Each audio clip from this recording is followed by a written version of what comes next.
అనేక బిడ్డలను నడిపించుకున్నావు. ఈ 3 దినాలు నీ దాసులు నిలబెట్టుకొని శక్తివంతమైన వర్తమానాల ద్వారా ఈ ప్రాంతాన్ని మీరు నడిపించినందుకు నీకు స్తోత్రాలయ్యా. నీ బిడ్డలను నీ వాక్యంతో నింపినందుకు వందనాలు నైనా. నీ అద్భుతమైన ప్రసన్నత, నీ తేజో మహిమ, నీ సన్నిధి, నీ సమాధానము, నీ ఆనందము, నీ ఆశీర్వాదము మేమందరం అనుభవించుటకు మమ్మల్ని ఆయుపరిచినందుకు నీకు స్తోత్రాలు ప్రభా. ఇదిగో నీ సన్నిధిలో నిలబడి ఆరాధిస్తుండగా ఆరాధనకు యోగ్యుడా, స్తుతులకు పాత్రుడా అందుకో ప్రభా.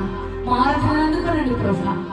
నీ దాసుడు నిలబడి మరలా చివరి వర్తమానం అందించబోతుండగా మా హృదయాలు నీ కొరకు తెరిచి నీ వాక్యం కొరకునైనా మమ్మల్ని బలపరచమని ఆశతో కనిపెట్టుకునే కృపను దయచేయమని మనసారి కోరుతూ వచ్చిన ప్రతి బిడ్డను దీవించండి. లైవ్ లో వీక్షిస్తున్న బిడ్డలను వారి కుటుంబాలను దీవించండి. ఈ సభల ద్వారా అనేక కుటుంబాలలో గొప్ప మార్పు, గొప్ప పరివర్తన నీ వెలుగు వారి కుటుంబాలలోకి వెళ్ళును గాక. కార్యం చేసి మహిమనందమని ప్రతి కన్నీటిని తుడిచి, ప్రతి అనారోగ్యమును తీసివేసి, ప్రతి అప్రమాదము తీసివేసి, ప్రతి రుగ్మతల నుండి విడుదల దయచేసి మీరే శక్తి ఉందమని మహిమనందమని మనసారా కోరుతూ నజరేయుడైన యేసుక్రీస్తు ద్వారా ఈ చిన్ని స్తుతి ఆరాధన మీకే సమర్పిస్తున్నాము తండ్రి. అందరూ బిడ్డలుగా ఆమేన్ చెప్దాం.